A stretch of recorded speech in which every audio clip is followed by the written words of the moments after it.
we go.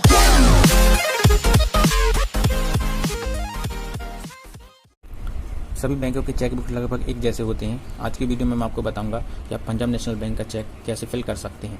तो Punjab national bank का check भरने के लिए सबसे पहले आपको ऊपर की तरफ डेट लिखना होता है। इसमें डे, मंथ और ईयर लिखते वक्त आपको कोई भी डैश या स्लैश का उपयोग नहीं करना है। जिस भी तारीख को आप यह चेक फिल करते हैं उसके 3 महीने बाद तक यह वैलिड होता है, उसके बाद अनवैलिड हो जाता है, किसी काम का नहीं रह जाता। नीचे आपको पे में उस व्यक्ति या संस्था का नाम लिखना है जिसे आप ये चेक देना चाहते हैं।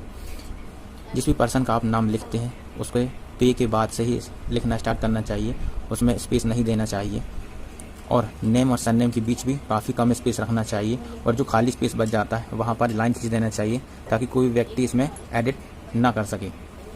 उसी प्रकार नीचे भी रुपीज़ के बाद से ही लिखना स्टार्ट करना चाहिए। जितना भी अमाउंट आप फिल करना चाहते हैं उसे शब्दों में लिखना है तो आप लिख सकते हैं और यहाँ पर ओनली का उपयोग ज़रूर करना चाहिए और जो स्पेस बच जाता है वहाँ पर आपको लाइन खींच देना चाहिए ताकि कोई भी व्यक्ति एडिट ना कर सके। और यहाँ पर अंकों में अमाउंट लिखते वक्त आपको इस लाइन के जस्ट बाजू से ही लिखना स्टार्ट करना चाहिए और जहाँ आपका लिखना ख़त्म होता है वहाँ पर स्लैश का उपयोग कर देना चाहिए। नीचे आपको साइन करना चाहिए। साइन करते वक्त एक बात का ध्यान रखना चाहिए कि आपको साइन हमेशा ऊपर की तरफ करना है। यदि आप साइन नीचे की तरफ करते हैं तो यह अनवैलिड माना जाता है। यहाँ पर आपका अकाउंट नंबर होता है, यहाँ पर आपका चेक नंबर होता है, यहाँ MICR कोड होता है और यह ट्रांजैक्शन कोड होता है। इस प्रकार आप जब भी किसी चेक भर के किसी व्यक्ति को देते हैं तो वो बैंक जाकर इसमें एक ID प्रूफ लगाकर कैश ले सकता है। पर यदि आप चाहते हैं कि उसे कैश न मिले या अमाउंट उसके बैंक में डायरेक्ट ट्रांसफ़र हो जाए तो आप ऊपर की तरफ राइट साइड में 2 लाइन के बीच अकाउंट पे लिख सकते हैं। इसका मतलब यह होता है कि आप जिसे पेमेंट करना चाहते हैं उसे कैश न मिलकर उसके बैंक में अमाउंट ट्रांसफ़र हो जाए। इसके लिए उस व्यक्ति को इस चेक के साथ एक फॉर्म फिल करके बैंक में जमा करना होता है और यह अमाउंट उसके बैंक में ट्रांसफ़र हो जाता है।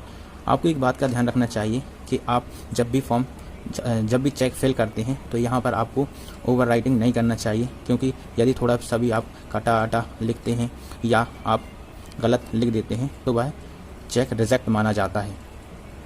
तो आप जब भी इसे लिखें बिल्कुल साफ से लिखें। यदि आप लिखते वक्त कोई मिस्टेक करते हैं तो फिर आपको दूसरा चेक भर के देना पड़ता है। इस प्रकार यदि आप AC पे लिखते हैं और किसी व्यक्ति को देते हैं तो जो अमाउंट आप उसे देना चाहते हैं वो उसे कैश न देकर उसके बैंक अकाउंट में ट्रांसफ़र कर दिया जाता है। पर आपको एक बात का ध्यान रखना चाहिए, आप जिस व्यक्ति को चेक देना चाहते हैं चेक देने से पहले आपको चेक के पीछे 2 साइन और अपना मोबाइल नंबर ज़रूर लिख देना चाहिए। जब कभी आप दूसरी शाखा में अपना बैंक अकाउंट खुलवाते हैं या आप लोन लेता हैं तो आपको कैंसिल चेक की मांग की जाती है। कैंसिल चेक का उपयोग आपका अकाउंट वेरिफिकेशन के लिए किया जाता है। तो जब भी आपसे कैंसिल चेक की मांग की जाती है तो आप 2 लाइन के बीच कैंसिल लिखकर कैंसिल चेक बना सकते हैं। यहाँ कैंसिल का उपयोग इसलिए किया जाता है ताकि कोई भी यूज़र इसका मिसयूज़ ना कर सके। इस प्रकार आप कैंसिल चेक बना सकते हैं जिसका उपयोग सिर्फ आपके अकाउंट वेरिफिकेशन के लिए होता है और किसी प्रकार के लेन देन के लिए नहीं। आपको कभी भी किसी को ब्लैंक चेक नहीं देना चाहिए। मान लो ये कैंसिल चेक नहीं ब्लैंक चेक है और यदि आप किसी को ब्लैंक चेक देना चाहते हैं तो आप उसे लिमिट तय करके दीजिए, जैसे नॉट टू एक्सीड ₹60,000। तो इसका मतलब यह होगा कि आप जिसको भी ये चेक देंगे वो 60,000 के अंदर या 60,000 तक रुपए निकाल सकता है, उससे ज़्यादा नहीं निकल सकता। इस प्रकार आप अपने मनी को सेव कर सकते हैं। सबसे पहली बात तो आपको किसी को ब्लैंक चेक देना नहीं चाहिए और यदि आप ब्लैंक चेक दे रहे हैं तो आप अमाउंट डाल के दीजिए कि आप इतना रुपए निकाल सकते हैं, अमाउंट डाल के दीजिए। चेक का एक एडवांटेज ये भी है कि आप इससे डायरेक्ट मनी विड्रॉल कर सकते हैं। इसके लिए आपको पे के जगह सेल्फ का उपयोग करना पड़ेगा और यहाँ पर AC पे नहीं लिखना, पे के स्थान पर आपको सेल्फ लिखेंगे और आप अपनी ब्रांच में जाकर इसे जमा करेंगे तो आप डायरेक्ट कैश निकाल सकते हैं। आपको कोई भी विड्रॉल फॉर्म भरने की आवश्यकता नहीं पड़ेगी। यदि आप चाहते हैं कि आपके अलावा भी आपकी कोई फैमिली का मेंबर पैसा निकाले तो आप यहाँ पर कुछ मत कीजिए। पर यदि आप चाहते हैं कि सिर्फ आप ही पैसे निकालें और कोई ना निकाल सके तो आप इसे काट सकते हैं। जब आप इसे काट देंगे तो इसका मतलब ये हो जाएगा कि आपके अलावा कोई रुपए नहीं निकाल सकता, सिर्फ आप ही निकाल सकते हैं।